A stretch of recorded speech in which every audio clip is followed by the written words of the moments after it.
Hey you, I'm the Queen of Shade. Welcome to the interview. Don't forget to comment, like, subscribe, and hit my Cash App to support your favorite content creator. Now let's get to the interview. Mwah. I can think about a million reasons why you need to burn in hell. You're a liar and a cheater, a con artist telling tales. Been rejected, disrespected, boy, your abuse never fails. I'm so done, boy, really done, boy, now I'm staying to myself. I'm so stoic. I'm so stoic. I'm so stoic. I'm so stoic.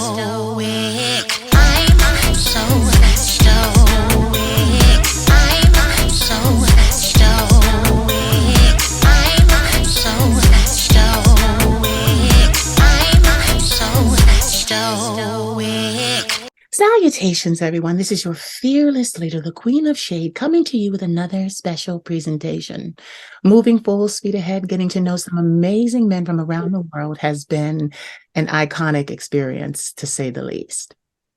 During that experience, it is always great when I bond with the guys and I get to kind of double back and find out what's going on in their lives since we last spoke. So today, having said that, I have a very special treat for you. This young man came to us before. He's one of the ones that I got the privilege to double back to and talk to him, and we're going to find out what he's been up to since he gave us a very riveting first interview.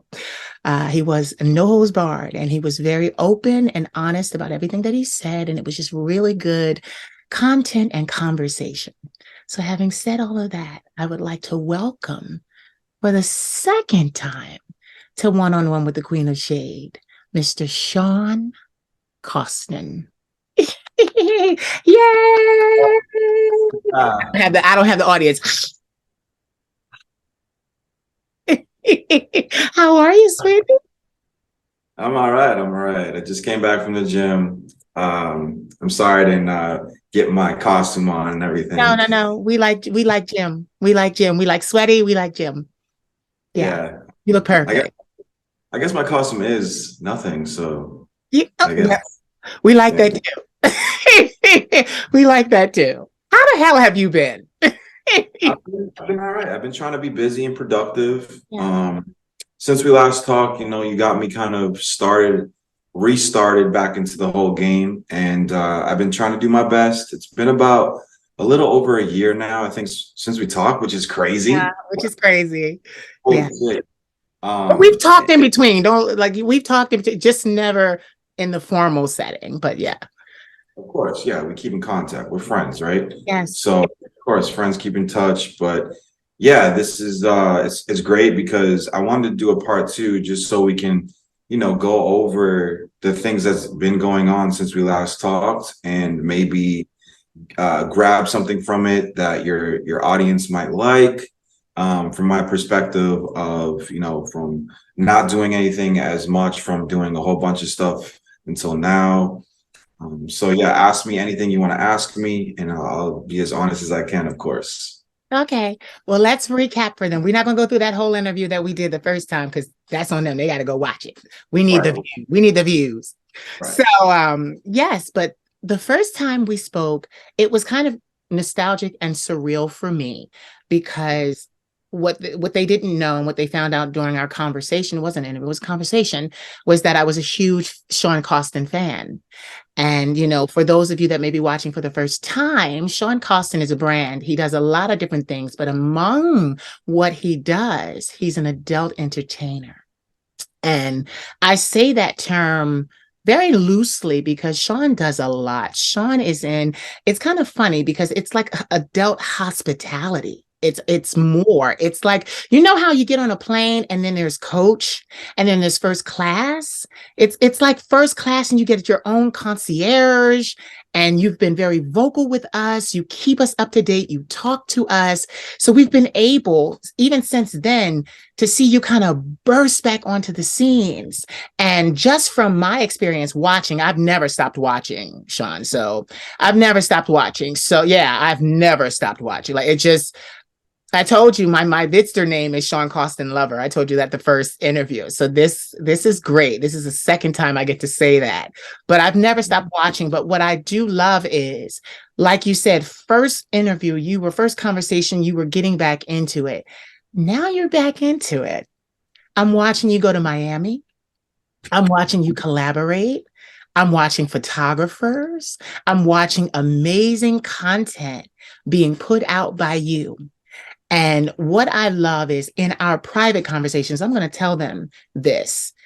In our private conversations, a lot of the times we talk about the grind because people in whatever facet of the life you may find yourself, what you may find yourself doing, if you're a janitor, it's still so very challenging. And people don't get the idea or the full magnitude of how much it takes for us to sit here and be these people. You know, they don't get the magnitude of that. And they also don't get the magnitude, because I'm going to share even some stuff about myself. You know, they don't get the full magnitude that, yeah, you're watching us online. We may have places where you can go see pro bono content, but for the most part, neither one of us got into the business of our entertainment, I'll just say, to do it for free. Right. You know, so I find that a lot of the audience, until we come out and start actually, like, I've been doing that vocally, like lately, I've been like, listen here now, you know, this is how much you cost. Like, you know, this is what this cost. And we need your support. We need all of your support, because it is not easy to be an entertainer at all. Share some of how it has been for you to have been, because what they need to understand is you burst on the scenes. You had amazing success before you even got home from your first shoot. The news and the publicity was already out, boom, all over the internet.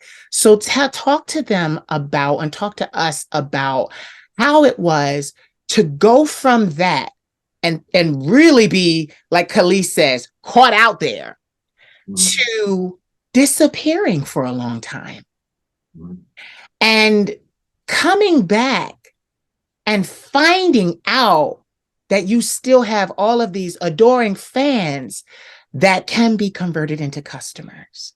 Talk about that. Like, how has it been to kind of reinvigorate the Sean Costin brand?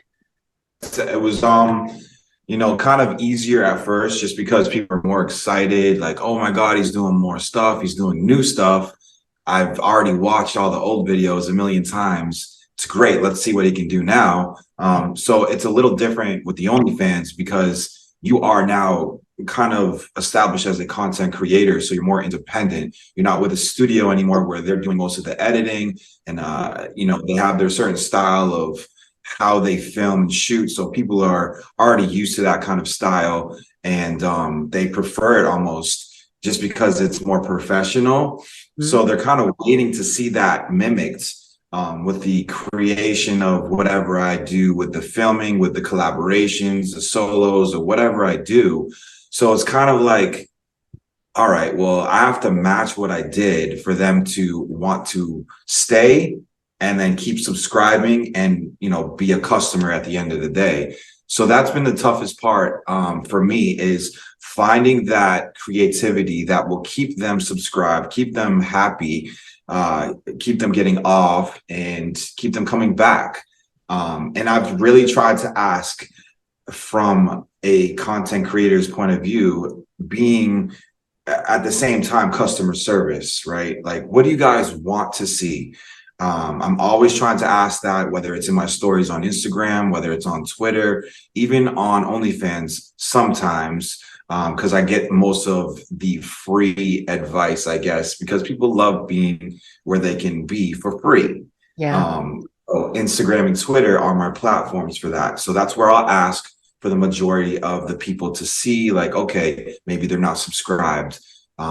Here's your place to ask the questions, or give me some guidance as to what you're looking for. Because if you go back to our first interview, I'm a straight man, so I'm gay for pay. I don't really have the perspective of a gay mindset. Yeah. I do a lot of gay things, of course. I've done everything gay you can think of, in my opinion. But still, there's a different hunger for, what gay men want that turn them on. And I'm finding that it's a never ending trying to please them game. Whereas I know what straight men want easily. Like, I know it will get them off. So it's a little harder to navigate, what my audience wants, because there's so many categories that they want me to do, that I can't always fulfill them.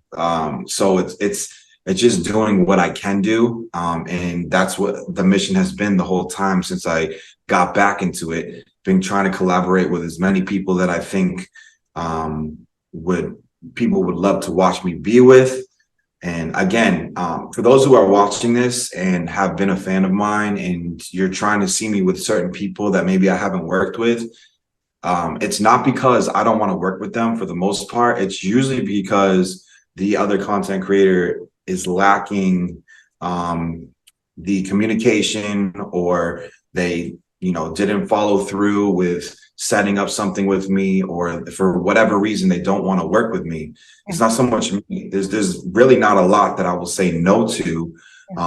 As long as it's in a professional setting, it's good for both of us. I never go off of like, oh, it's all going to be good for me. It's always, how can I benefit you and how can you benefit me? It's always an equal mindset where I'm approaching it. And that's the people I usually end up working with. And if you watch my stuff, it's usually guys with muscular bodies, or that maybe are all white. I would love to work with, a diverse group of men. But like I said, unfortunately, all men don't work the same. And whatever has come my way so far has been the men who are willing to work with the guidelines of being professional and making things happen, and they do what they say. And that's all I really need. As long as that's in effect and I feel safe and I feel like, we're both gonna get something out of it that's beneficial, we're not wasting each other's time, it's not one-sided, then I'll do it. Doesn't matter if I'm sucking a dick, taking a dick, fucking an ass, doesn't matter. Like, I'll do what I think our audiences will want to see. And that's really the mindset going into everything. It's been tough because, I'd rather be more consistent than I have been since we started talking, but I've been doing my best. And like I said, it started off great because everyone was like, wow, he's back on the scene, he's doing all these collaborations. And I ended up making a pretty good amount of money and gained a lot of fans at first. But then, people want to be people and they get used to it. So once they get used to something, they want to move on. And that's fine. That's human. Just like if you eat too much pizza, too much fried chicken, too much good food, you'll be like, I need to take a break for a month or whatever, because I'm too used to it. So I have that in mind. But again, I always try to be there as a customer service creator as well, and try to hear people out. Like, guys, tell me what you want to see, and I'm willing to, do whatever satisfies you. And then, you'll get a couple of, oh, I want to see farts or hear farts. I want to see more content. Can you do, straight content, having sex with a girl? Because that one video you did with Kim or whatever her name was so hot. As long as the focus is on you. Or like, can you do some fisting? Like sometimes like that stuff. Listen, don't you do that mess. I know it's don't blow out your hole or nobody else's. Don't do the exactly. So sometimes I like to keep my body parts intact, and yeah. I don't want to do things I can't physically do. Yeah. And at the same time, if I'm not making anything that's worth it for that action to be pursued, then it's just not worth it. So along the way, I just do exactly what I can, like I said. And like I said, I say no to very few things, but if I do say no, it's because of a good reason. Yeah. It's never because I don't want to do it. It has to be like, why am I doing it? if I can do it, is it possible? If not, then I won't do it. If it is, then I will do it. Yeah. And yes, customers, I gain them here and there, but at the same time, like you said in the beginning, anything worth it is not going to come free. Sorry, I'm getting some text. Am I like blanking out? Oh, no, you're not. You're Okay, fine. good. Just making sure. So yeah, in the beginning you said like, anything worth it is nothing is not going to be free. Right. And that's the mindset I look at it, as a business man per se. Yeah. I've worked my ass off to get this body or to prepare for a moment that's going to happen, that's going to be paid for.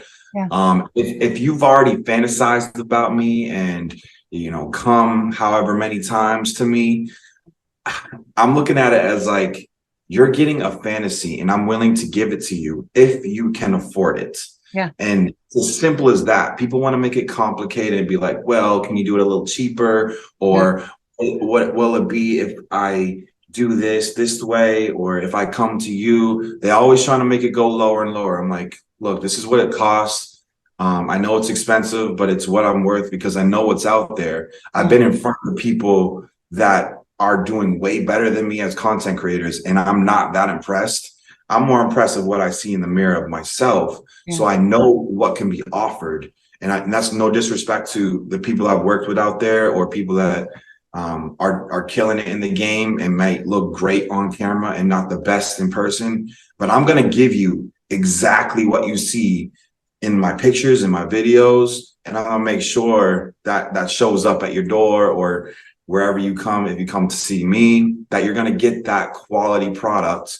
And that's why it's going to cost a little bit more, because the preparation is probably a little bit more than someone that's hoeing out every single day and is used to the whole life. Yeah. And that's fine. But it's like, I'd rather give someone quality over some used products, over something that's used. Yeah. That's just how I look at it. And that's what I would want as a customer as well. If I was going to go meet like my favorite porn star, I would want to think like she's all mine for that moment. And knowing that she doesn't get around like that and she's very selective with her customers, then that turns me on even more if that was the case. And that's how I process who I end up working with. It's like, well, if you see me as worth it and you have the money, then we're going to work together. It's as simple as that. Yeah.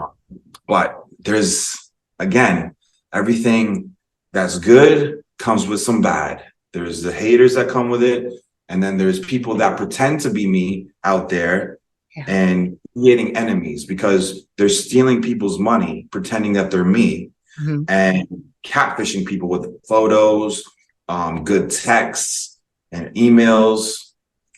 You talk to me directly. Like if you ever actually reach me, I will FaceTime you. I will send you a video. I will confirm I'm serious and real. If you don't get a phone call or video from me, or if you ask for it or say something specific, like do something in the video, like throw up two fingers, 3 fingers or whatever, I'll do it. If the other person won't do it, it's not me. Gotcha. I am all about showing that I'm legit. But it's unfortunate because the people that pretend to be me create enemies and end up finding me and threatening my life. And it's sad because I'm like very confused sometimes as to, why people hate on me so much, but it's because of those reasons on top of like them being so mad they're not able to see me because they can't afford me. It's just like, that's just how it goes. Either you can afford me, you can see me, or just enjoy it online. Cause I put out a lot of stuff compared to where I was coming from with nothing. Like I wasn't throwing myself out there like I am now as Sean Costin, doing as many videos as I can, and pictures with photographers, just as much as I possibly can. It's not as much as I would like, of course, because there's some limitations to my privacy. And sometimes I can't get as much as I want done. I have a whole list of things I need to do tomorrow for content because currently I'm in Miami. I have the privacy, I have the space, and I want to get some content done. And I have like I don't know, 50 things that I need to do, whether it's pictures, videos, custom videos, collaborations. It's a lot. So it's like things like that, it becomes a job, and that is when it becomes stressful. But then finding the balance of like, okay, enjoying a nice meal, enjoying a really good workout. It's very simple things, enjoying a sunset. Like these little things are so much more important to me because it allows me to reset. And resetting is the most important part, because if I live in something that just happened that I didn't want to happen, it will weigh on me, and then it will reflect in how I work or how I communicate with people. It doesn't turn out good. So I always have to find a way to reset and find why I'm doing it. And the part that you said about being an entertainer and it being hard to make it is so true. It's not easy. Entertainers, whether you're a dancer, a singer, an adult film star, anything that you're throwing yourself in front of an audience is not easy, because that audience usually ends up wanting to see more of you. And then you're expected to produce more. And if you don't do good, you're going to get some comments or reviews that will probably weigh you down even more, because you thought it was good. You thought you were creating something awesome for your audience and you thought they were going to enjoy it, but then they didn't that one time. And that one time out of the 10 times you did before that they didn't like makes those 10 times that you did well vanish. Like, it's just like, well, they liked me those times, and now they don't like me anymore because this one time. So it's like, you got to understand, like, that's going to happen.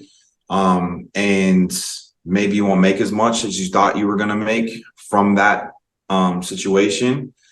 And then again, resetting and understanding your value, understanding that you are capable of doing something that will make you money, something that you're worth receiving, and something like no one else can do at the same time. You're unique, and that's why you're an entertainer. You feel unique, that's why you're an entertainer. Or you can produce something no one else can, so you keep going because that pushes you and drives you to do it. And that's what I reflect on sometimes, that keeps me going. It's not even motivation, it's not the money. It's like the money is a big part of it. Let me say that, I'll be honest, but it's like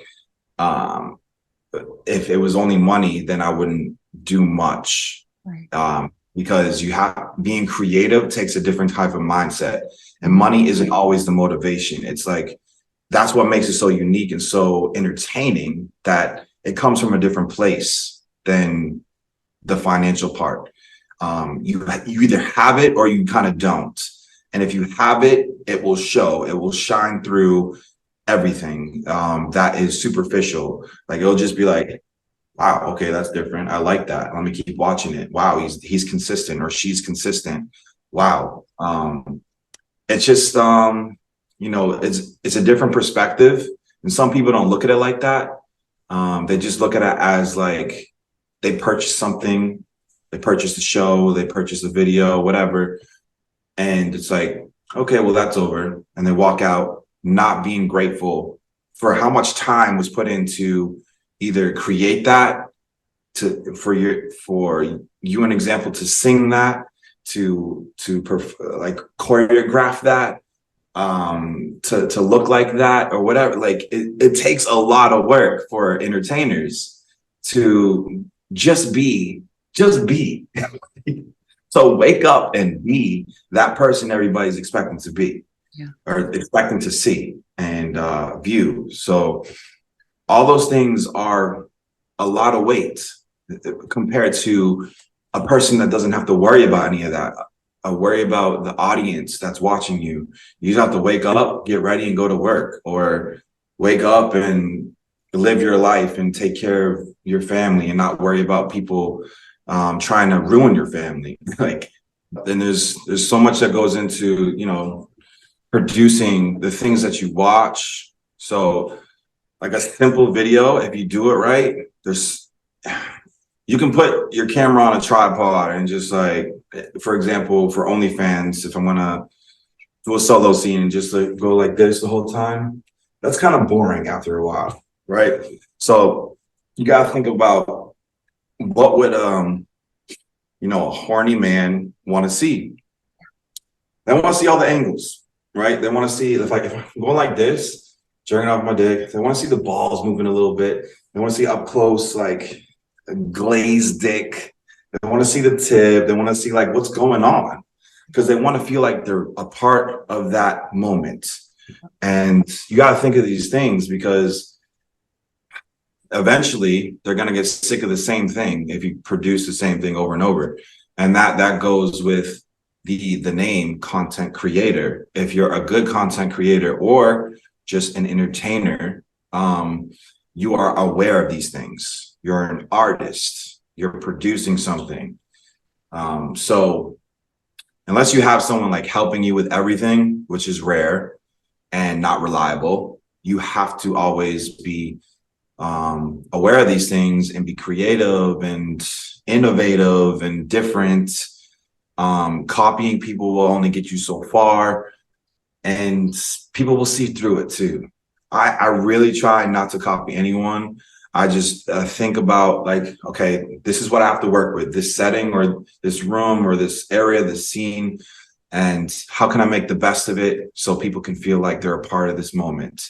That's how I make it creative. I don't be like, oh, well, this guy did this angle, this lighting. Sometimes that's cool for a picture or whatever, but it doesn't really work when you do it every single time. So, the approach is everything. The mindset is everything. The consistency is what keeps the customers. But sometimes breaks are good because, again, back to the example with the pizza and the fried chicken or the good food, you get sick of it. And sometimes you need a break, and it's good to, disappear for a day or so or a week, the most, and then come back and be like, what's up, guys? I know you missed me. And then hit them with some amazing content that makes them be like, wow, I really miss this guy because everyone else before him was just doing the same shit over and over again. Sometimes people need that reminder. It's just like, this is why I followed him in the first place. And to everyone out there that, that's, either upset or whatever, or impatient with some of the things that I do, trust me, I'm aware and I'm doing my best. That's really all I can do. And stuff is coming. It's like, I'm not quitting. There's been some times where I wanted to stop because I wasn't making as much. And if I'm just relying on this kind of lifestyle to pay my bills, it's hard because there's going to be times where you're just not making enough. And that will motivate you to think otherwise of, getting a real job and this and that. But I found that if you keep pushing through and trying and being, resourceful, right? Making connections and being resourceful is almost everything in entertainment business. Like you don't rely on showing up at a 9 to 5 when all you got to do is clock in, you do a good job, your boss is happy, and that's it. With the entertainment business, you have like a million bosses, especially if you're independent. You don't have a manager or anything. You are your own boss, and you have to make the impression to everyone out there that you're working with, like you're a good person, you're reliable, you can produce. And that has been the most important thing that I've tried to do. Everyone that I've worked with, I tried to give a good impression, show up on time, be ready to work, produce good content. Even if like there's an excuse I can make, like there was one time where I was all bruised up from getting deep tissue massage.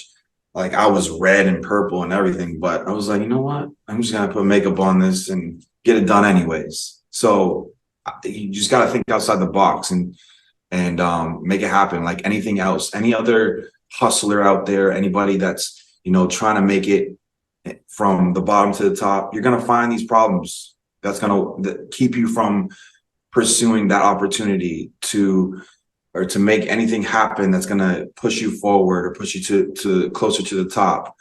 And that's how I think. It's like, I can't make excuses where I'm saying no to people who have like 400,000 followers or 2,000 subscribers making 35,000 a month, like, and they want to work with me. Let me go and get next to them. Okay. Let me work with them and show them that I'm just as good as them or better. Right. So that's my mentality of the whole process, among other things. But it's like, it's not easy at the end of the day. It's not easy. And hopefully people out there, if you're watching this, you're more understanding after this. But I'm really too honest in my opinion, and it kind of hurts me sometimes. Like sometimes when I'm honest with potential clients, sometimes subscribers or whatever, I get straight to business. And a lot of people want to flirt before they get to business. So if people contact me saying, for example, what's your rate? For what? I do a million things. What do you mean by rate? I mean, I think people are expecting me to be like, I'm $300 an hour or whatever. Like, okay, so if you want to fuck me, excuse my language, YouTube. You better go ahead. If you say Okay. I gotta say it, now you messed it up. You gotta say it again so I can edit it right. Now you gotta say it again. Like, honestly, or the right way? If you want to fuck me, start Okay, there. good. Start Okay. there. So if you want to fuck me, say, if you want to be a top, right? That takes preparation on my end. I need to clean out. I need to shave. I need to make sure there's no pimples on my ass. So you're like extra attracted and want to get off to me. I got to make sure I don't eat, close or a lot that day. So I'm not like shitting after an hour or however much time we're together, because that doesn't look good. And I have to think about all that stuff. It's not easy. I can't just show up or you show up and I bend over and we make it happen.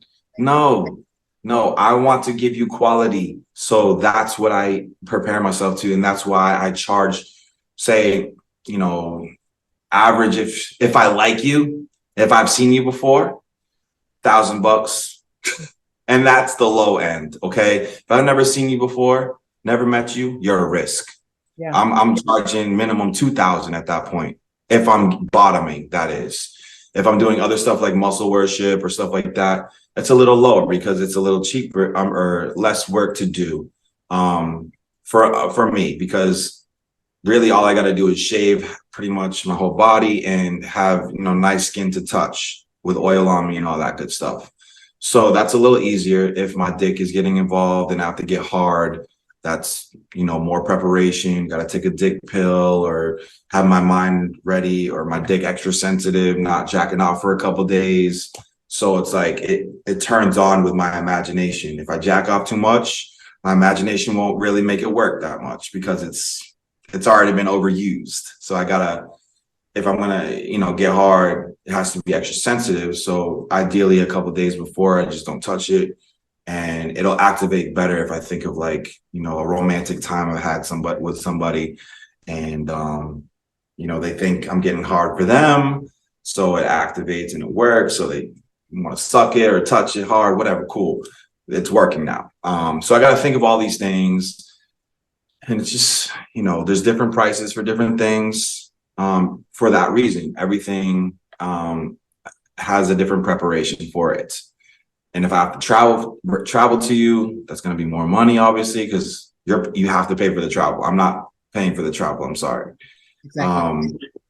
Right. And sometimes people are drivable, but that's still gas money. If you're flying me, obviously I would love first class, but people want to be cheap. But as long as I have like an aisle or window seat, okay, and the round trip is paid for, I'll accept it. But if you're, out of country, a different country, that's even more money. Like you gotta put these things into consideration. It's more money, it's more risk. More risk is more money. So that's the way I think about it. And some people don't get that, and that's frustrating. But I have to break it down for them. And if they can't afford it, they can't afford it. Or if the way I come off, they don't like, because like I said, I get to business first. Like, okay, What are you looking for? And through texts, I come off as aggressive from a sensitive gay man or any gay man. They think I'm too aggressive, which has been the experience or what I've noticed. And to me, I'm not aggressive. I'm not trying to be anyways. I just, I'm not about the flirting thing at first. I know that they're interested in meeting me. So I want to get it out the way. What do you want to do? You want to do this? Okay. You want to fuck me? Okay. It's going to be this much for this amount of time. And if you can do it, great. Send me a deposit. Show me you're serious. The deposit is usually $100 to $200, depending on the full price. And that will show me you're serious, and it will be a part of the full price. And after that, I move forward with making sure they can confirm it. I follow up and make it happen. But sometimes it's really hard for people to do. So I don't do business with those people. So yeah, that part is kind of the hard part, because then you don't know who you're dealing with too. You don't know if those people are trying to get close to you to hurt you. So there's a process of like talking to them, making sure they're legit, making sure I can be safe. Because again, more risk equals more money, more risk. So especially I've never met you, like I said. I got to think about all these things. Again, it's not easy. So for those who think like it's so easy to do this, it's not at all. Now, I feel like I've been talking a lot. Do you have? And I let you. And I let you. I was waiting for it. You said so much that we can unpack, and I'm going to take my time and I'm going to unpack it. First of all, being gay for pay. I love that you reminded us all that you are gay for pay, because what I've noticed, I got thousands of young men that I follow because people say, oh, well, why does she post snacks? Why does she post this, that, and the other? I bring them into my world because I actually keep tabs on them. I want to see how they're doing. I want to see their progression. I'm a firm believer, like when I started modeling at 19, you never know what somebody's going to become. And you want to always make sure you had a great relationship with that person. You want to make sure when you met them, you were kind to them, because imagine being mean to somebody and then they become the president of the United States. Exactly. You have an enemy now that you can't fight. Right. So, that's the one thing. Like, I pay attention to all of these boys, but what I wanted to say is a lot of these boys are straight. They identify as straight and they are straight. I talk to them. I was talking to my nephew last night. He was like, Unc, you surprised me, because he's straight. And he was like, you really don't believe every man is gay? And I'm like, no, I don't. So, because I even know the type of men I attract, and I attract straight men. Mm-hmm. Like, literally, it's straight men that are interested in getting to know me. It's interested in going to bed with me, interested in a lot of things. It's straight men. I've never had this experience before. You're beautiful. They're this, you're that. Your personality, like you said, I come with a certain professional charm. Mm-hmm. That's how I am. But what I brought this up to say this. I noticed that a lot of the straight boys that are not even gay for pay. Let's go there, because you've identified yourself, and we love that about you, mind you, gay for pay. But these men are straight. They work with women. And I'm going to say the reason why I'm doing that is I'm going to explain it right now. What I notice is, as time goes on, there's more ass play. Then as time goes on, there are dildos. Then there's a woman with a strap on. Then it progresses. And I have many men that I've followed, and I don't talk to them regularly, but I just watch where they're going. And I'm like, this is so funny, because I remember him being really homophobic. And the reason why I'm bringing it up is because women love to look at men. Mm-hmm. But the demographic of men that look at men and subscribe to OnlyFans are other men. Mm-hmm. It is a pool. And you know this, being an OnlyFans creator. The pool it's men. So like you said, I love how you said this, because, for a person, first of all, let me just say this. If you're coming off as aggressive and they tell you that, That's the fantasy. They want that aggression. Oh, man. So yeah, like that, so I don't know. Like maybe, you know what it is? Even when you were saying that, if you're coming off as aggressive and they're saying, oh, it's aggressive, da, da, da, da, da, throw a joke in there. Because the thing is, this is what you're getting paid to do this. Okay, there was so much. I'm just gonna sit here and take my time. I don't even care. Because Okay. there was so much you said, because you talked about the preparation. It took me 3 hours to look like this today. That's what I'm saying. I had to buy foundation that was my color. I had to buy the lashes. I had to get the hair flown in. I had to get the hat. I had to get the dress. I had to get the lingerie. Now, mind you, I'm a man. I got on lingerie. Like this is an entire, like you said it. When you said fantasy. Yes, it's fantasy. And then I wanted to add experience. This is an entire experience. And people do not, because this is even in my own business, they like literally, they are so cheap. It's so cheap. And I just got to say it like that, because anything that I want, that I'm going to spend my money for, I want the best. I want quality. Like I'm the type of person where if you are quality, Yeah. because look at this, in a sea of content creators, we don't have very many that act professional. No. I'm just going to say that. I follow a lot. They don't act professional. They're not set. And this is the funny thing. The reason why I'm saying this is because of who you are.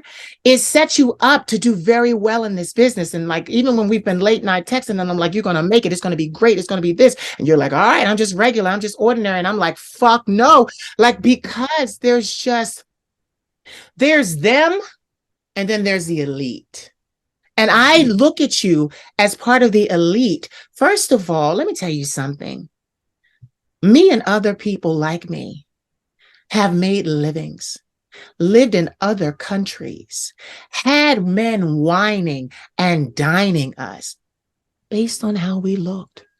Right. They didn't care. They didn't care if we could do 2 + 2. They didn't know if we knew 5 × 5. They didn't care. It wasn't even too much about whether we could give a good blowjob. It was the idea of them having their fantasy come and rest in front of them and be everything that they expected and more. And that's why I always do the adult entertainers and myself. I always put us together because I want people to understand that in the industry of entertainment, it's all the same industry. It's all the same industry. If you see now, you've got celebrities doing OnlyFans, doing porn, doing all these different things because they finally realize, oh, that's a dollar I'm not tapping into. That's another dollar on my plate that I could have. And get this, so my family can eat. It's about that. Why? Yes, their why has nothing to do with getting some greasy old man off. It's so they can take home a certain amount of money that they have become accustomed to, so that they can see the smiles on the faces of everyone they love. So I love that you brought that up, because as entertainers, we are in the same business and people want the same thing from us. Fantasy. Fantasy. If I came to this camera with my bald head that I just shaved before I came out here, my clean face, my empire would tank. Right. It is the allure of the illusion. And what I love that you said, because I say this to people all the time, I'm not this 100% of the time. I'm not this. Now, when you speak to me, because get this, I get people that speak to me outside of this and they go, there she is. And I'm like, well, no shit, Sherlock. That's a part of me, but if you want this full manifestation, you got to pay for it. Like, get this. And I'm going to tell you this. Back in 2018, I released my first debut album. It did well.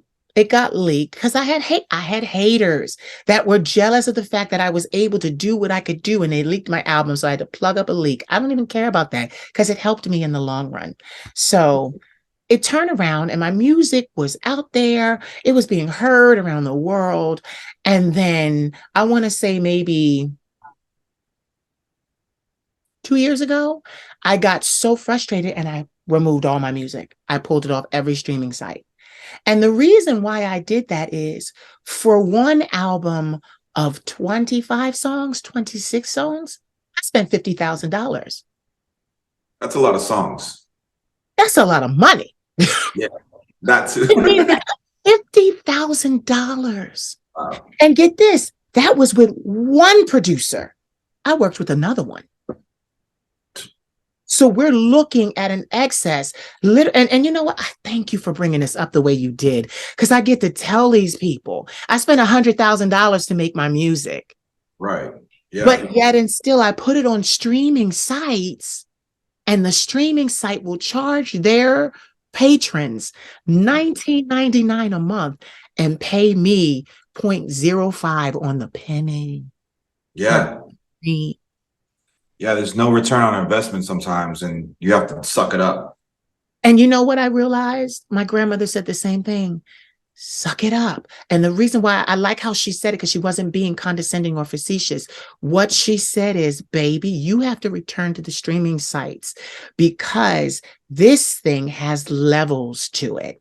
Yes, your music is out there. And get this, she said to me, you spent all that money, but your music becomes a marketing piece. Yeah. Literally, all of that just adds to the attention. And then they come into your empire. And that's what happens. I get people that come into my empire from every day from different angles. I don't know what they saw. I don't know what they heard. So when they DM me, I have to, play the, oh, how did you hear me? Where did, you see businesses. Where did you hear about us? Like that is what I do. Even when I'm typing, when someone sends me a message, I got an automatic message that pops up. Says, hey, I'm somewhere in the world creating. I'll be back. But in the meantime, check out this link. Mm-hmm. I find that those of us that really are going to really last, because I've been in this 23 years, you understand the need for professionalism. Yep. You understand the need to keep everything about you sacred.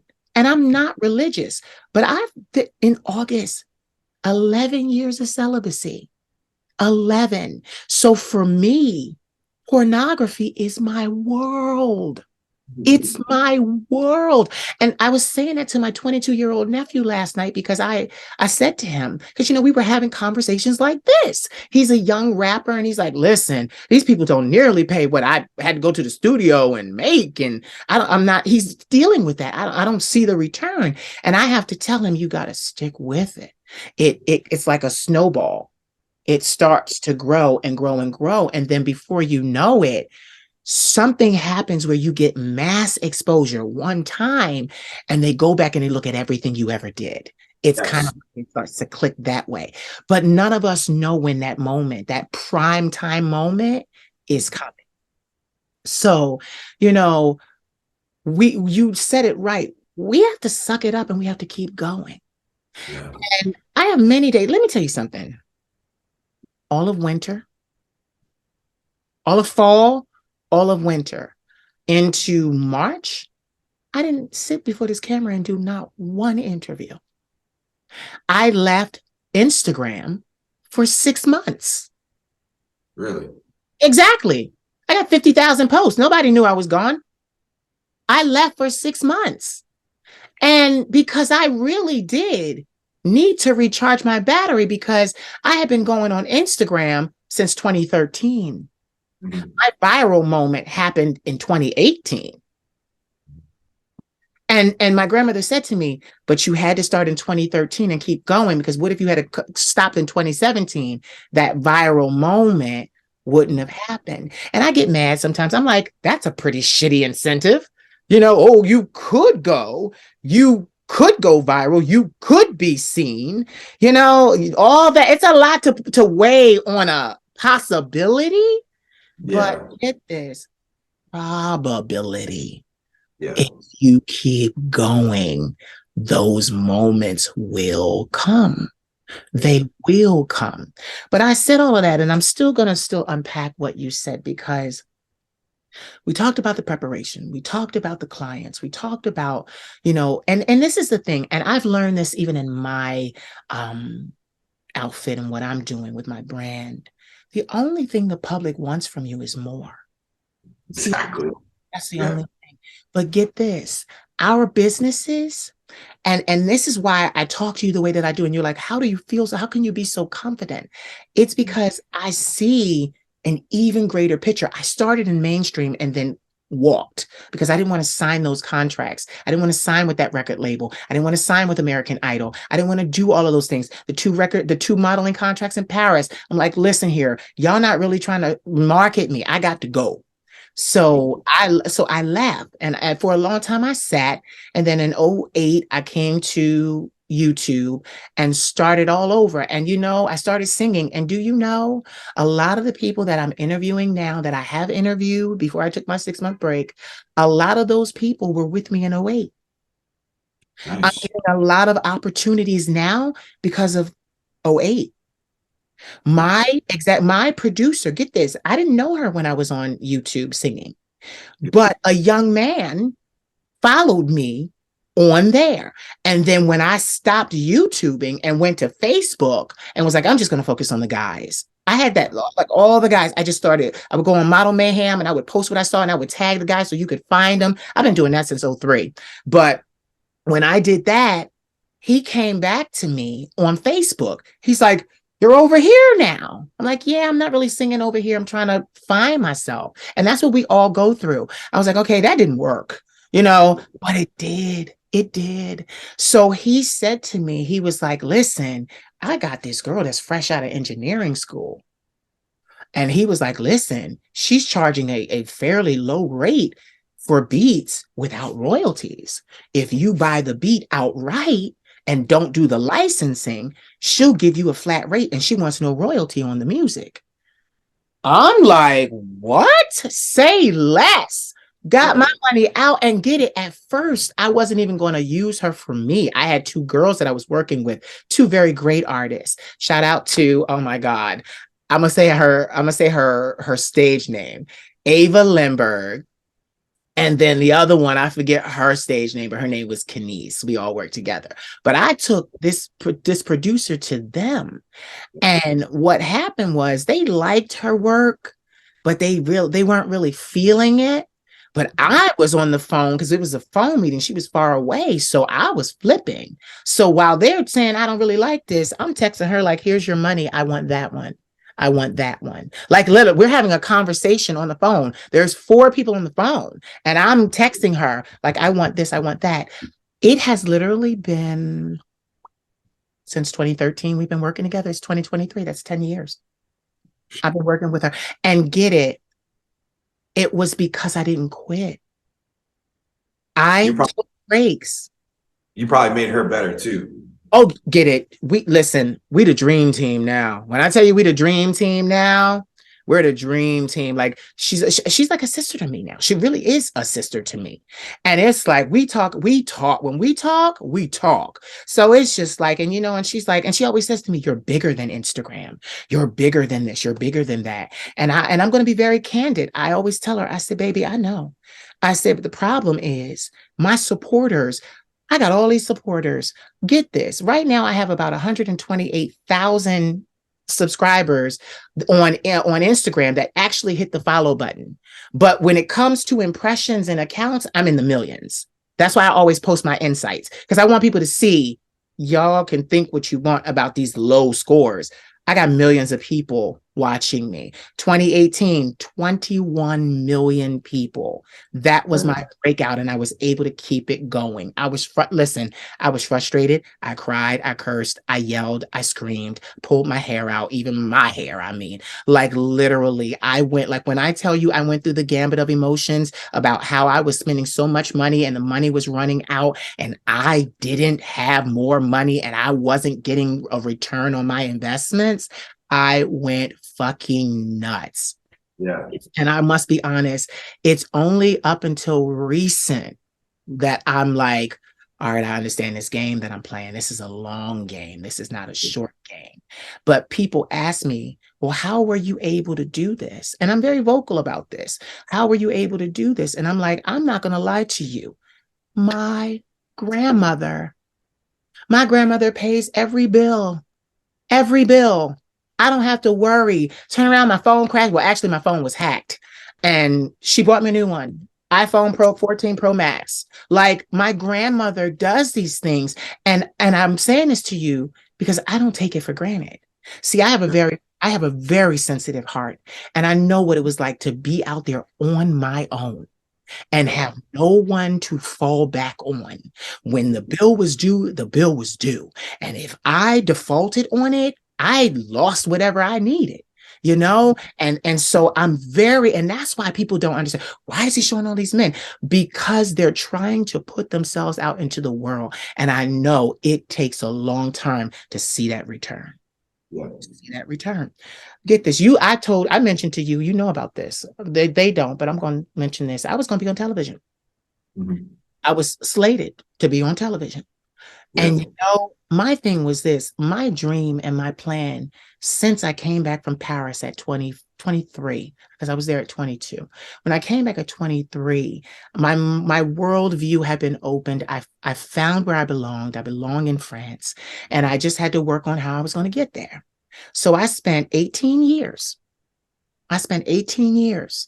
Building my brand, all my intellectual property, the music. Each one of these videos that I do online are they're copyrighted, they're protected. Every video I come on there and do my 1 minute, oh, this is what I'm saying, it's going into a book. It's going into an affirmation book. It'll have lovely pictures of me in there, but the affirmations will be in there too. Everything. And I have 48,000 of them. So that's that. Then I have this in the podcast, and people are listening, but they're dragging their feet. And it's like, but my thing is, my grandmother taught me, don't work for today, work for tomorrow. Live today. Yes, be present in the moment, but plan for tomorrow. You said something to me that sparked me, which is why I went on this spiel. You talked about the risk. So I said to my nephew, I said to him yesterday, I said, I don't think I'll ever be intimate with another human being ever again, you know? And he was like, yes, you will. And I was like, no, because this is my thing. I watch porn, I climax, and I'm like, thanks. You know, it's kind of like, you know, us guys, the pound, thanks. And we gone, you know, thanks. And then, but in my mind, I'll say, whew, I'm glad that wasn't me. I'm glad I didn't have to sweat out nothing. I'm glad I didn't have, like they don't understand. Like when you said that, it tugged my heartstrings because I was like, I know the feeling. I'm like, they don't understand. Like you got to, and then you said something else. You may not, this person could be beautiful in front of you. You may not be attracted to them. It just doesn't happen. And now all of a sudden you've got to give the best performance of your life because now you've got to think about something that makes you excited. And then even more, I'm 40 years old, so I'll be 41 in September. So I'm no stranger to Cialis. I'm no stranger to popping a Viagra, even though I don't need them. I like to be prepared. And that's another thing, because I've interviewed adult entertainers and they've talked about the shots and the injections and all that stuff they had to get done. And the public's going, oh my God. And I'm like, listen, y'all. Entertainment is a multi-billion-dollar business. Why do you think you never see A-list stars shunning the porn community? Drake's baby mom, I hate to speak on him because he's gonna be like, keep my name out your mouth. But Drake's baby's mother was considered a French porn star. You know, she was considered, I don't know, allegedly, I will say. But she's allegedly a French porn star. But they don't discriminate because we're all in this. We all peddling. Let me tell you something. These girls, they know if they come out with an album, their tits better be out. Yeah. Look at Janelle Monáe. She's doing this whole freedom thing now. Releases that album for Pride. We saw a full nipple. She talked about being a lipstick lesbian. She's letting it out. And she's having a huge success because she gets to be herself. Yeah. But she worked many years, just like we are, all buttoned up. You know, she always wore that black and white, always the suit. They never got to see, because even being under a label, you're somebody else's creation. Mhm. So when we decide to do it on our own because we don't want to put up with the bullshit, Mhm. it does do better, but it takes longer to do it. Yeah. So I'm kind of in this mode now that, excuse me, I'm working and I'm just going to continue to work, because you said something, you were like, it becomes a job. I was talking to my nephew. That's what has to happen. Yeah. It has to happen. It must happen, because if it becomes a job, then you start expecting payment. It's not Yeah. like, oh, send me a tip. No, no, no, no, no, no, no, honey. I did this. You're going to pay me or you're not getting out of this room alive. You're like my nephew, because he said to me, he's like, Unc, he said, as pretty as you are, you're such a nigga about your money. Like I am, I'm so hard when it comes to my money. Like I'm just, yeah, because like, and he got to see that, and he's like, I know why you're that way, because it's not necessarily the money, it's what the money allows me to do for myself and for everybody that I love.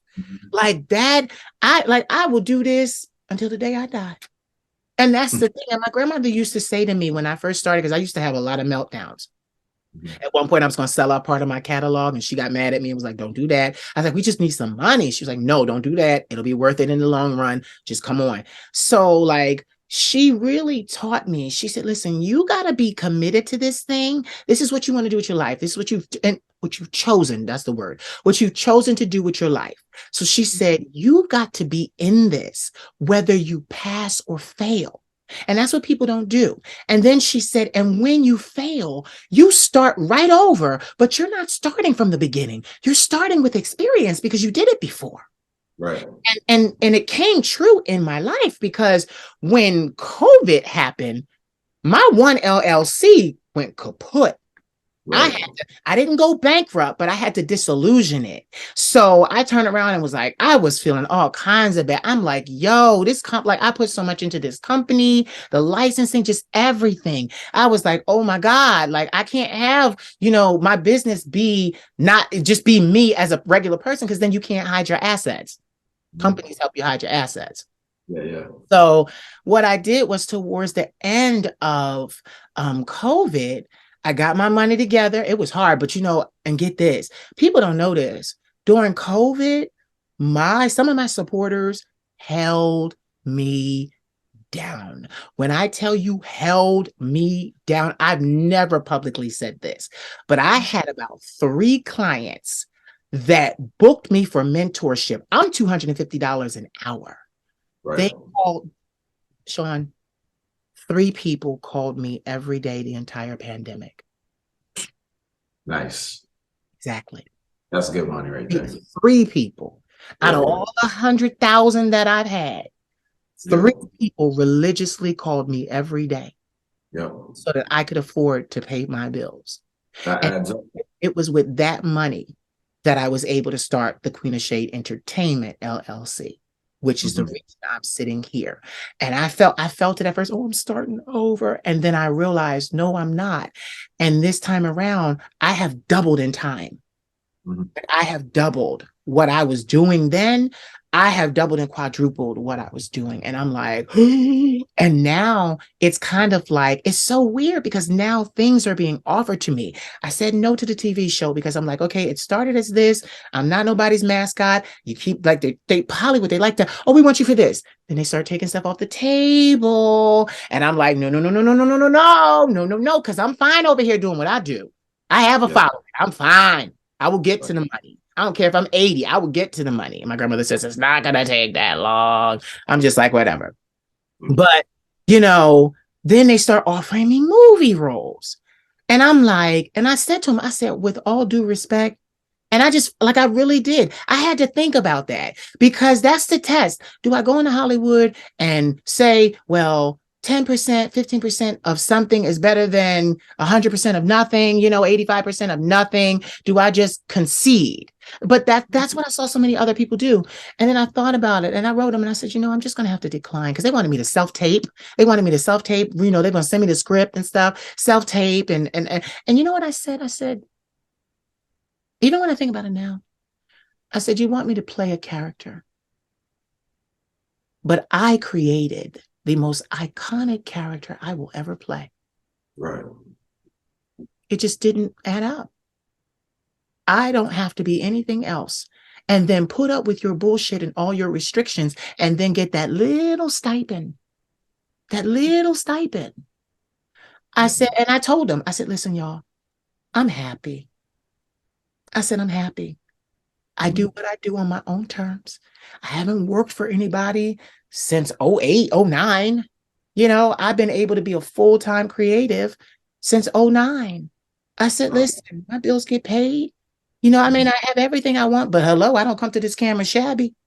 I don't come to this camera shabby. We know how to reinvest into the brand, and that's what we do. So they were like, are you sure? And I'm like, yes. And it became a rat race to see. For me, it was like, let's see if she can get or he can get out of this country owning every part of him. Because that was the thing. Like, I'm going to Paris. I got a whole network in Paris, a whole network in Europe. So it's like they're trying to get me before I walk out the door. And at first I was falling for it because I was like, I need the $100,000. I need that kind of money to reinvigorate my brand. Still need it. But it's so funny how I'm watching me get what I need. I'm watching me get what I need. And that's what my grandmother said to me. You got to realize money is put to an exchange. It's not the money, it's what the money gets you, what you need. And then literally, I met actresses, Hollywood actresses. And they're like, honey, I got all these costumes from my heyday. Started sending me dresses, started sending me hair, started sending me all the things. And I'm not talking about no cheap stuff. I'm talking about Gucci. I'm talking about things, designer stuff. And I'm not really a label girl. I'm not. I can wear anything. I believe from modeling, I can wear a trash bag and make it look good. That's me. So, but they started sending me just everything that I need, beautiful clothes. And I'm like, and my grandmother looked at me and said, see? And the reason she looked at, and I got what she was saying, had you stopped, they would have never been encountered or encountered your artistry and felt the need to reach out to you and ask you what you need and say, I'm thinking about you. So it is so true. We never know where that big break is coming from. And what people have to understand about that big break is that big break shouldn't be you signing a whatever deal to Hollywood and then you don't own yourself. That big break is, I have a small business. And then something happens and my small business spills over into public light. And now all of a sudden I got all these people checking out this, that, and the other, checking out this, that, and the other. And that's how it happens. So get this. I said, I bit the bullet. I said, you know what? All right. So I took down all my music.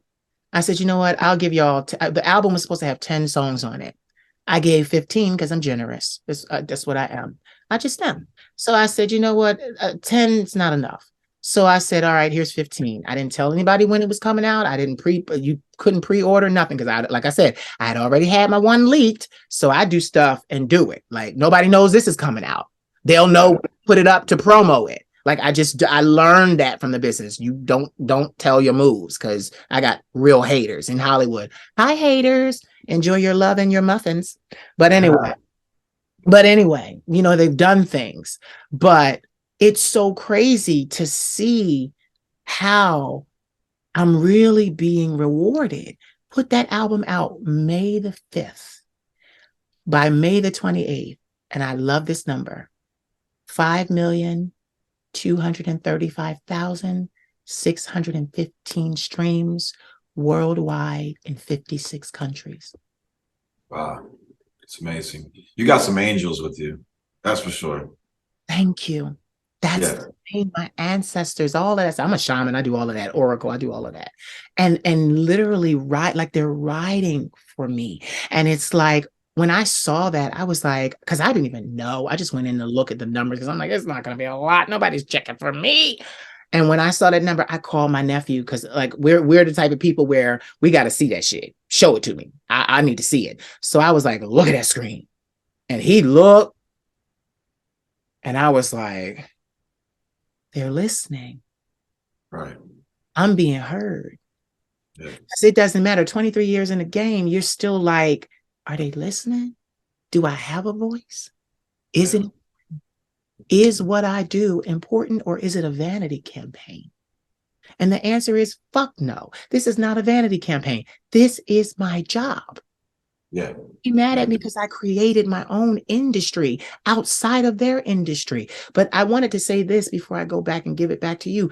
But they have trained their customers. You got to remember that. Yeah. So when you were saying, they want to see it comparable to what they saw before, the lighting, the videography, the photography, the this, the that. Well, even the music industry has done that. They have all these generations, they have done this treatment so that when an artist like myself comes out, doesn't have music videos, they automatically shun away because it's not what they're used to. So it's a way for them to keep their customers and not have their customers go anywhere else because they're the authority on what it should look like, what it should sound like. And when I realized that, I started doing little promos here. I just started right in my room, lip singing and singing my music. And the return, just by doing that, is like, damn. You mean tell me that's all I had to do? Like, like literally. I But love that. yes, and my thing is, with the reason why I always encourage you is because this is not a sprint; it's a marathon. And I know, because see, this is the thing about people. They can say, oh, I don't like muscles. See, then you are lazy. Because the thing about it is when you see a guy of a certain stature that looks like you, that should tell you right there, dedication, perseverance, consistency, stick-to-itiveness, diligence. He sticks to what he does. He completes what he starts. That's why my men are always on my page. They're always muscular because people are like, oh, well, his body. This body takes a lot. I had one guy say to me, he was like, yo, I told him, I said, your body is amazing. I said, you got to keep it in this condition. He was like, I feel like a racehorse, yo. Like, he was like, I feel like a racehorse. He was like, this shit is so hard to maintain. And I'm like, I understand. I'm like, I know. I worked out for 15 years. I know. I took a break because my company was going viral. But I'm even getting ready to start back at Crunch because I'm like, yo, I know what to do too. So, but me, I've always been thin on the thin side. I'm going to get that thin, shredded model look again. That's what I do. But, that's why I look at you guys because of the dedication. Like, people are not looking for the right things when they approach you guys. When they think you just was born like this, just spit out corn fed, and it's like, dude, you're asking me to lower my price? My gym membership costs more than this. Yeah. My supplements cost more than this. My protein shake costs more than this. Yeah. My gym attire, my gloves, like all these things. And then y'all in the gym so long, just so people can, oh, your body, oh, muscle worship. And you want that shit for $50? Yeah, people don't get it. No, they don't. Make sense. It doesn't make sense. It doesn't make sense at all. But I want to say to you that I commend you because you haven't quit. No. Haven't quit. And this is the thing. See, being gay for pay people, oh, well, he must know. He recognizes that he's good at this. You're good at this. People love it, and you're good at it. You're not all of us are. Listen, I didn't know I was going to be good at this. I did not know.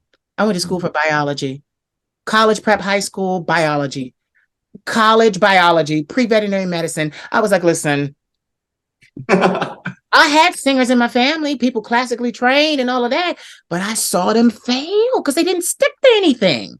They didn't stick to it. The first sign of turbulence, they quit.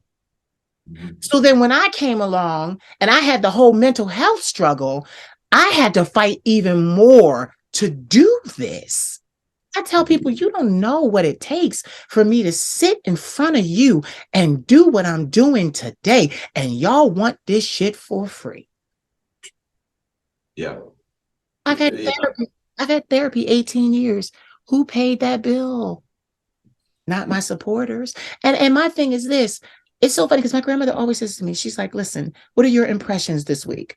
My impressions are 1.1 million this week. And she's like, baby, if they only gave you $1. Oh my God. But you know what I realized? I'm up for the challenge. Okay. If you only gave me $1, my whole situation would be right.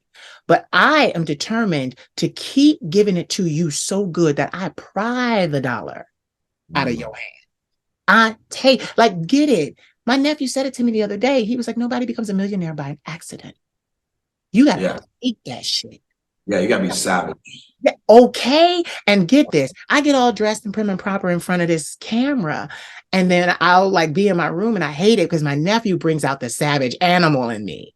I get really, really, really like when we are talking about getting it, because get this, you know, when you do music, when you cart music, even adult entertainment, any of it, acting, all of these things, chemicals get released in your brain that make you feel good. The dopamine release is crazy. Like it's crazy. But what people don't understand is if you take heroin, if you take any of these drugs, that high that you're feeling is that release of dopamine. Yeah. So I can do what I'm doing. I can do what a needle can do, way better than a needle can do for you. Yes. With my voice, with my voice. Yeah. You know? So my nephew, they all laugh at me because when they ask me, what do you, I try not to say this, but it's just the most hood response. Because they're like, what do you do for a living? And I'm like, I'm a drug dealer. Yeah. I'm a drug dealer. They like, what you push? I push, and I say, I don't say heroin, I say heroin. I've been saying that since 2007. They like, what do you put? I'm a drug dealer, honey. We're gonna chop this heroin up. This dopamine is gonna get you so good. Yeah. Keep coming back. Yes. And the crazy thing is, that's exactly what I've done. When people hear my voice, it releases chemicals. The dopamine starts flowing in their brains. And they're like, they instantly know, Sean. They like, oh, they stop scrolling. They're like, oh, what's this? What is this?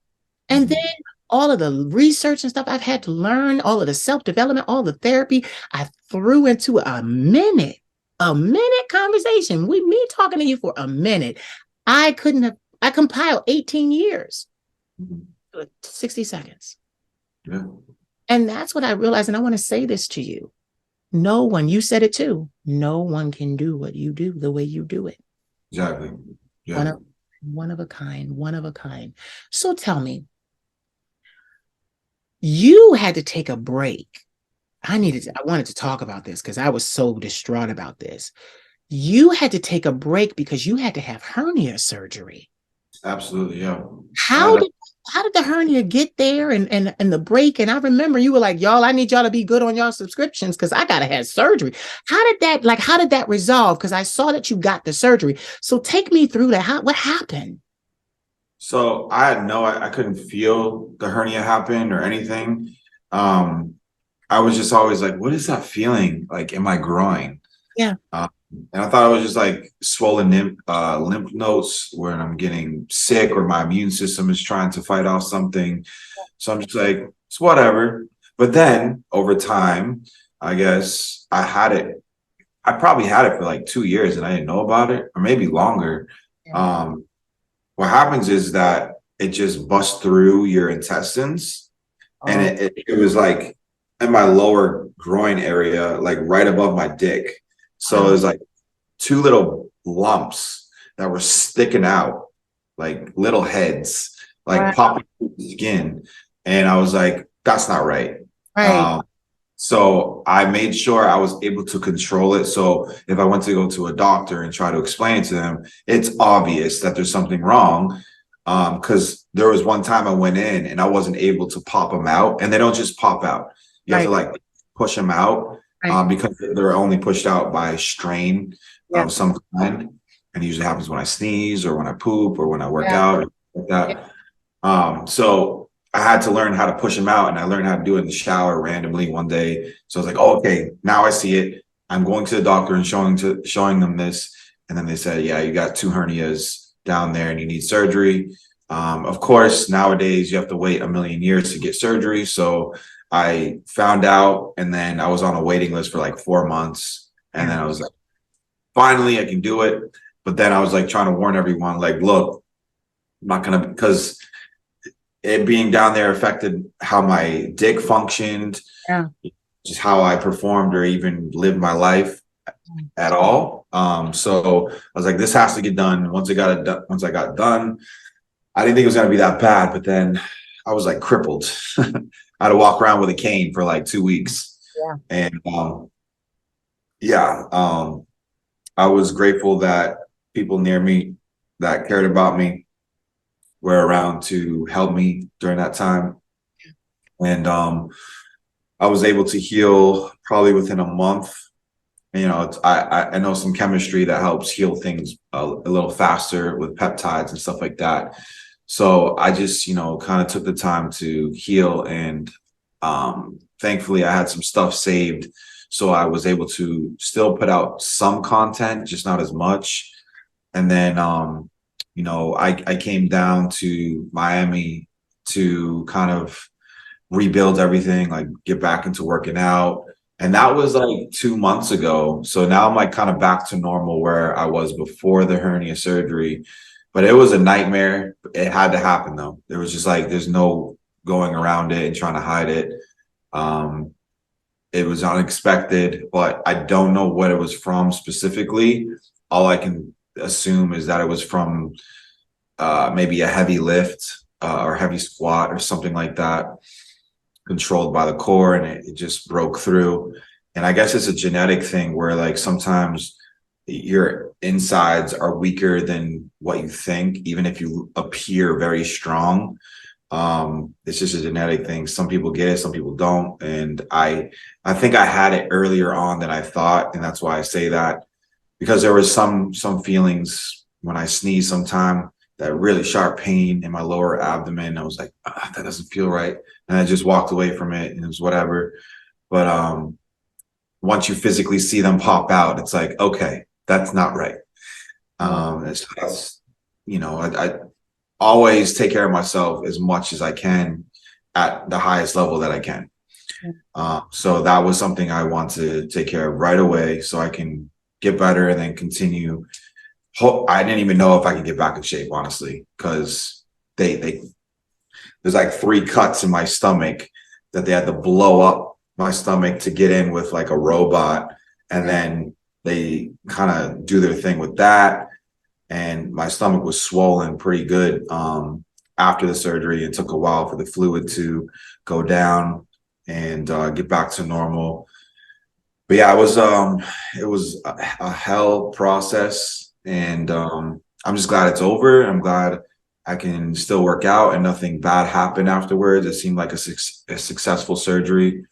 And yeah, it was just it definitely hurt me financially, but I'm getting back in the groove of things, and it seems like things are picking up, and the content that I've been making, I haven't released yet, is going pretty well. So I look forward to the reactions to everything that's coming. And, I'm just going to continue to try to do my best. Like I said in the beginning, it's all I can really do at the moment, and hope for like better opportunities. As you said, like you just do what you can for now, because eventually people are going to see the little moves that you make, and you don't know who's watching. So randomly someone famous or someone well-known that's better than you wants to work with you. And you have all this, basically a resume online, right, to look at. And that can only be helpful in your favor as long as you don't give up. And that's my mindset is, as long as I don't give up, at least I have some things that's out there. It's as consistent as it can be, so people who are important out there that actually want to help me can see that and see the value, instead of like guessing, like, he's only posted like a couple things and it was like 3 months ago. No, I'm posting stuff like mainly every day, or I try to. And sometimes it's not the best quality that I want, but it's something. It's like, this is today, this is recent, and it's still better than nothing. It's still good, it's still entertaining, or it's something teasing wise.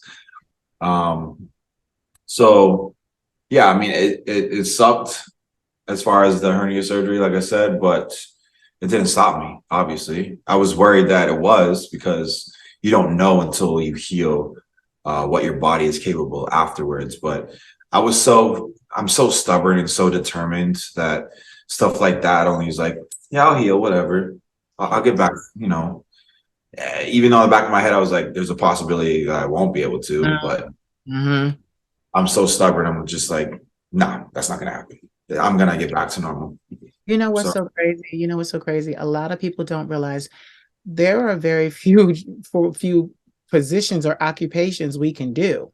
You know, there's the military, there's sports, there's entertainment, you know, there's those kind of things, hairstyling. Like there's a couple of things that we can do, especially as men of color, you know, because you are a man of color. You're, you know, you have Spanish descent. So yeah, I had to put that out there. So no, but this is the thing. What people don't realize is you're only as good as long as your body is capable of doing what you do.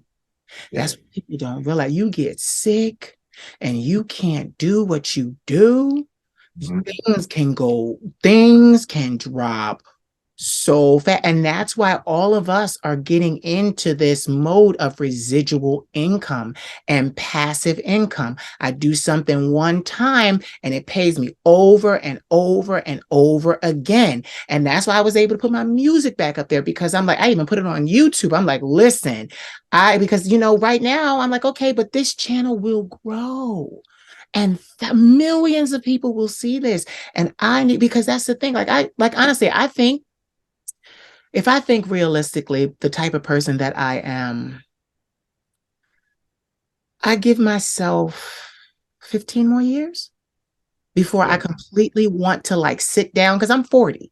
So I give Whoa. myself, you know, because my thing is I'm not working at 72 like everybody else. Fuck y'all.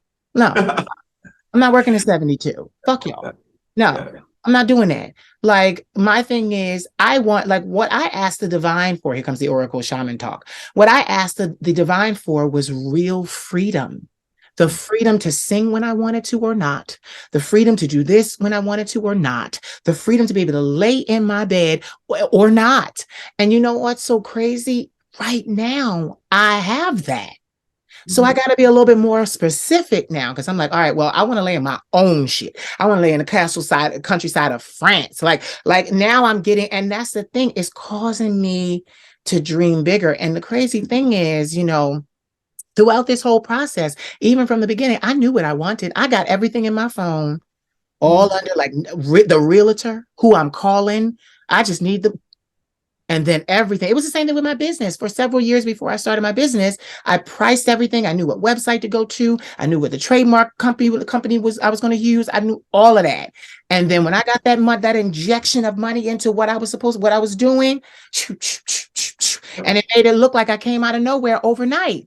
And it was like I had Yeah. been planning for years. I had everything. So my thing is, even for the next level of my life, I have it all planned out because, like, even when you were having your surgery, I was so upset. And people don't understand this about me because people are like, you're doing so well. You're so successful. And you have people that wish you could help them monetarily. But what people need to know, and I've never said this on camera, but talking to you is just like so real and honest. People need to know I'm making money, but I'm Yeah. breaking even because I have thousands of dollars worth of Mhm. bills, no debt, but Yeah. Yeah. bills that I have to pay on a regular basis to Yeah. keep everything going on. My QuickBooks management, you know, of the business, I got debt to pay every month. Like there's so many things just to keep this thing going at this level. So Mhm. that's why I get totally offended when a bitch comes for me and I'm like, bitch, you did not come for me because you don't know what I have to go through to be me. So like Yeah. I get very upset. Like I do. I get very that's when the memes start.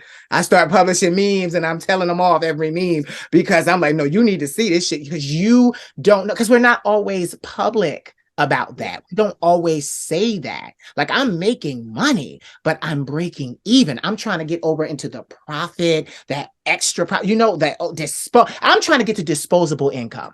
Yes, When it yes. no longer is an issue, and I can buy a llama or a tiger or a a Yeti village, or just something just totally outlandish, and be like, oh, that's fine, nothing, it's fine, because everything right now, my money is so accounted for, like it is so accounted for, and that's what people don't understand. And that was another thing. I'm like, I would get mad because I'm like, y'all think I'm just sitting in front of y'all. Y'all think I'm just sitting here. Yeah. Y'all think these clothes and this makeup. I had to learn. Listen, I couldn't afford to pay a makeup artist. I had Mhm. to learn how to do my makeup. Yep. I had to listen. I had to master that. I had to master every single thing that I do. Mhm. Everything that I do now is at a mastery level, but it took hundreds of hours. They had this thing where they say, if you spend 10,000 hours doing something, you're a master at it, you're a professional at it. Well, what kind of hours do you make? Well, what are you when you spend 18 years? A 15 years. god. Exactly. I always hashtag God man. I always do. That's a real thing. I always hashtag God man because I'm like, you guys have no idea, but you're gonna. Yep. Oh, you're gonna. So anyway, you said you're in Miami. Tell us Yes. what can we, with hinting without giving it all away, what can we expect? Because Miami is a good city to do content. So, before I even ask the question, how's Johnny Bronco? He seems to be doing good, better than me always, but Oh, I love him. Because you guys work together. You guys are not collaborating anymore? yeah, we are. It's just that his schedule is a little bit busier than mine. Sometimes we can't link up because there was a couple times we were supposed to link up, but sometimes it's like 4 hours apart, Yeah. or we have to fly to one another. Yeah. But sometimes he's in Miami and I'll catch him, but this time around he's not. So I'll get him another time. But he's doing good. We're friends. He admires you. He admires you. He asked me to put you in contact with him. Oh yeah, Yeah, yeah. I mean, it happened. it You was, made that happen. yeah, So if you saw that I our just did video, listen, I did what he asked. He said, there's at least 5 videos of us. yeah, like he was like, can you get me in touch with him? I would really love to work with him. I'm like, no problem. Oh And yeah, y'all hit it off. Like you hit yeah. it off. Oh, very professional. He's doing something now with his body. Like I think he looks like he's doing fitness competitive, like competitions and stuff. That body is amazing. It's shredded. It's like competition ready. Oh yeah. I mean, he had a new coach that he hired, and Oh, okay. yeah, he's so smart. I want that coach so bad, Yeah. but other priorities, right? So Yeah. yeah, he looks great. He's a hard worker. He can afford it. And I have nothing but love for him. And I love working with him because, he does what he says. He's one of those guys you can count on. What's so crazy? He told me, he said it was either this or work in my father's pizza shop forever. Yeah, That's exactly. he told me So that. he probably has that as like a little safety net, but still he's killing it in the game right now. Yeah, he is. He's so good. Okay, so now I can ask my question. So Yes. tell her you're in Miami and you're there to do content. What can we expect without you like giving it away? Well, let me start this way. I love when you work with other collaborators, but Sean, I love when you're by yourself. Yeah. A lot of Because people don't. you know what? But you want to because they don't worship you. Must Uh, worship. Let me tell you something. You'll start, and I love it because you'll actually put like costuming to it. You'll do that stuff, and I always mess with you off of camera because I'm like, you good in the front, but baby, when you turn around, you sold it. You sold it. You sold it. And that's the thing. You turn around and I love it because you continue to rotate. It's not just, okay, here's the back. You continue to rotate. So we constantly get the view. We get the 360 view.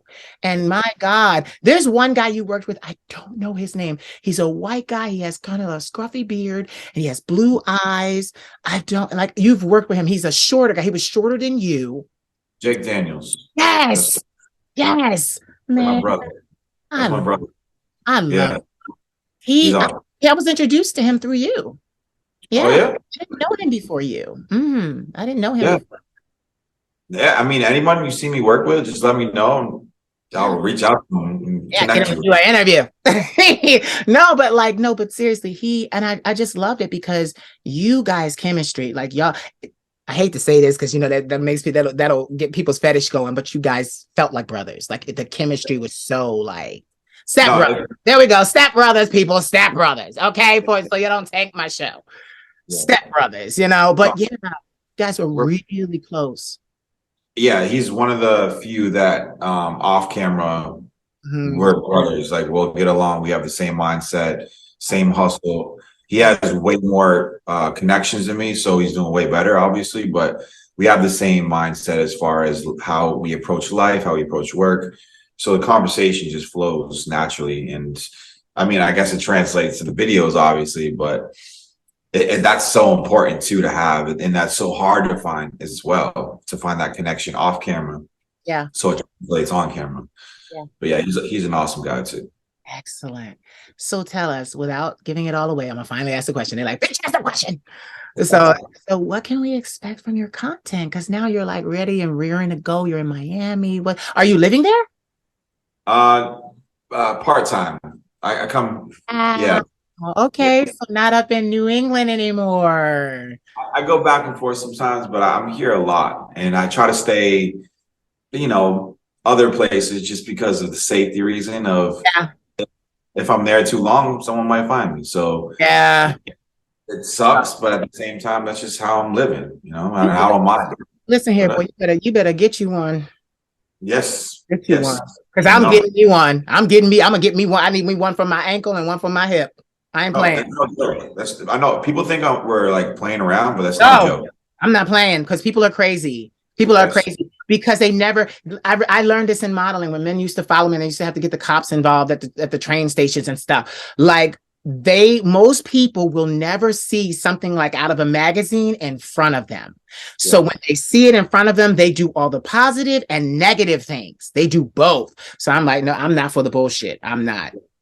The movie shit is real. Whatever happens in real life. It just Yeah, it's crazy. So what can we expect? All right, so you can expect awesome visuals and different lighting with awesome models. So I'll tell you a quick preview. This last collaboration I did the other day with this gentleman. He's Brazilian, and we have a similar look. So it looks like we would be a couple, right? And it was actually one of the best scenes that I've done, and I'm pretty sure there's going to be a part two. But it was so good that I think people will demand a part two. Wow. It was like a setting, like a nice morning, a sunny, nice morning. Two young men, good-looking bodies, similar look, passionate and together, like on a romantic vacation in a city with the sunlight beaming in. You better set it up. Beaming, the sunlight's beaming into this beautiful window from a city, and you have that view of the city outside the window. You have our beautiful bodies with the sun hitting them, and we're infatuated with each other. It's passionate. I don't know. It's just something that you can watch over and over again. I don't want to give too much away, but that's like right. I was about to stop you, my damn self. But you give us his name, or is this his debut? And you want to wait? What's his online, like his screen name, so we could go. If you can't give it yet, don't give it. But yeah, I want to give it, but honestly, I forget how to say it. So okay, yeah, because he's so yeah. He has one of those names that just is different, so it's hard to remember. Yeah. And I don't want to say something that isn't correct. Right. So so we're gonna be looking for that. You're gonna be expecting something good, trust me. Yeah. And I mean, I posted a little preview, like a picture the other day in my story on Instagram. Okay. So I'll post another one tonight, and I'll make sure you repost it to be like absolutely. I'm there. I'm there. The boys. The boys is my thing. The boys is my thing. this is gonna be a man that you're gonna want to talk to as well, Right. because he is a businessman himself. He's so punctual. He has a lot of things going on, and he's gay, but he's a great person to talk to. Like, he's very smart, very energetic. Like, you'll love talking to him. But yeah, definitely look forward to it. I can't wait, and more to come is with the solo stuff too. A lot of Talk to uh us when you do your solo. I like it when you talk dirty. I talk Oh, you like that? You like that, dirty boy? You like that? do you like the more dominant stuff, or do you like the submissive stuff? Because there's A different. mix of both. A mix of both. Do both. Yeah, well, it's coming. Right? Do both. Hey, Yeah. do that. Do you like that? Are you sure? Right now. You know, like I like play, but you're good at that. You and see that's what people don't realize. People don't realize even with adult entertainment, honey, you got some people that are adult entertainers, and then you got some that are artists. Yes. Artists, artists, Yeah. they're different. They are not the same. And you're an artist. You are. Yes. I've It been is. an artist since I was a kid. Yeah. Yes, and you will continue to be. You will Yeah. continue. It's in the blood.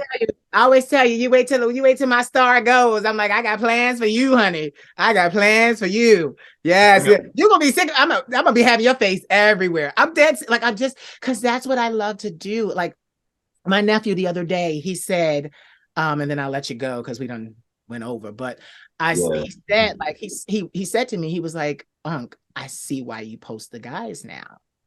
And I said to him, I said, yes. I said, because if my page was only myself, it would be a lot of information to process. I do a lot. So there would be no kind of like comic relief or commercial break.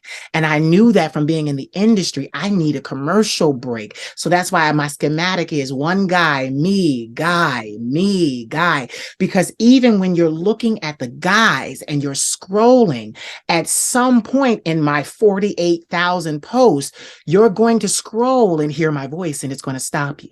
So I will get seen in that. But it's like, I love the guys because my God, like the world, listen, I'm sorry to say this. Sorry, women, it's a man's world. It's a man. It is. I'm sorry, women. And I love shout out to all my goddesses and duchesses. But it's a man's world. And I mean it because men pay for porn. Men Yes. pay for porn. And we like to look at men. Even listen, I like straight porn, but even when I'm looking at straight porn, I'm looking at the man. Exactly. Yeah, The men pay for the women too, so you gotta keep that in mind. Yeah. Women don't Say it pay for again. Say it again. men pay for women and men pay for men. They don't. The women don't pay for anything. They get the free stuff. Yep. It's so true. So, Yeah. okay, we always do this. It was such a pleasure to have you and catch up publicly.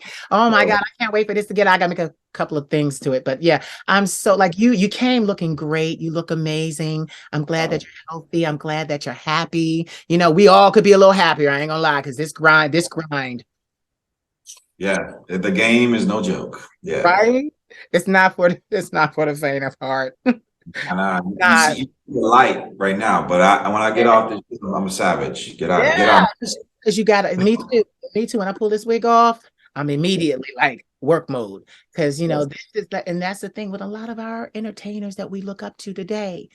They built their fortunes over time. They didn't just Yes. do that shit. So it's levels to this shit. And that's what everybody needs to take away from this. There's levels to this shit, but support us. Support us. Can I say it again? Support us, please. We need you. And not just your eyeballs. We need you to invest in what you see so that you can keep on seeing it. This hat was expensive. Even that shirt he's got on is expensive. That haircut, the skin exfoliation, the muscles, the tan, like that shit costs money and we need your help. I didn't even ask for that. You gotta tell Don't do that to me. I didn't even ask for that. I got that. Oh, that's an exclusive. But it costs money like to do this. And I like honestly, because I was like at my wit's end. There was nothing else for me to do but simply ask the public. Just fucking ask them. I need your money. Will you please cash app? I was out of there was nothing else I could have done. I was giving everything. But anyway, that's me. Anyway, I digress. We'll talk about that later off camera. So, Sean, give us 3 words, you know this, that inspire and empower you. All right, 3 words. Love, definitely up there. Passion, it's up there. Shit. Honestly, consistency. Yeah. Those 3 things I really enforce with everything that I do. Love, passion, consistency. Now I got one more question for you. If you could take a dream vacation anywhere in the world, where would it be?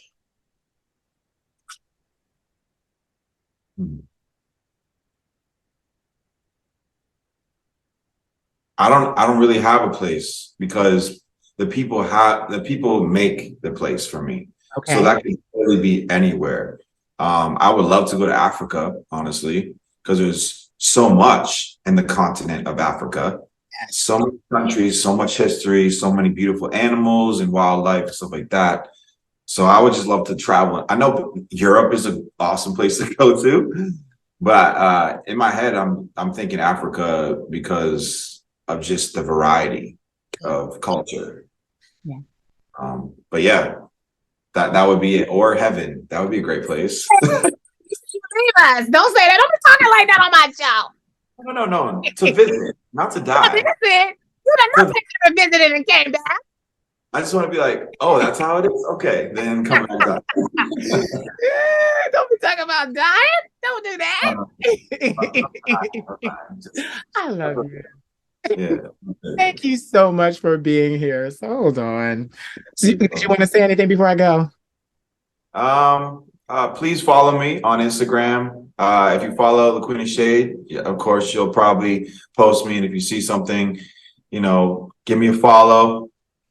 Hopefully you listen to this and understand that hard work is definitely needed for this entertainment business, not only for me, but the Queen of Shade and all the entertainers out there that take this seriously. So support us. I appreciate you guys. And if you guys are, subscribe to me on OnlyFans, I appreciate you for subscribing. Thank you so much. The content is only gonna proceed to be even better. So thank you guys for listening. Love you guys. Love you, Queen of Shade. And hopefully we'll see each other again. We will. So did you enjoy? I hope you did. Please like, comment, subscribe, share, and don't forget to cash at me at the Queen of Shade. I am your favorite content creator, right? Right. You want to see more of this content, right? Right. Cash at me. I love you. Mwah.